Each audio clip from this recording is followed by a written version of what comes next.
आठवतेच. म्हणजे त्यावेळेस आपण काय म्हणतो त्याला, मी तुला कधीही विसरू शकत नाही. I can never forget you. I can never forget you. मी तुला कधीही विसरू शकत नाही,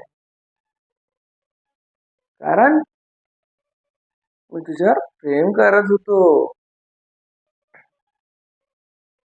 अरे ते रोज रोज रोज रोज राव कॉन्टॅक्ट मध्ये ते नाही विसरत. मी तुला कधीही विसरू शकत नाही. I can never forget you. Never म्हणजे कधीही विसरू, कधीही कधीही नाही, म्हणजे कधीही मी विसरू शकत नाही. नेव्हर फॉरगेट कधीही नाही. मी तुला कधीही माफ करू शकत नाही. बदमाश आहेस तू. आज माफ केली तू तरी तू उद्या तसंच करतेस. I can never forget you, forgive you. I can never forgive you. Forgive म्हणजे क्षमा करणे, माफ करणे.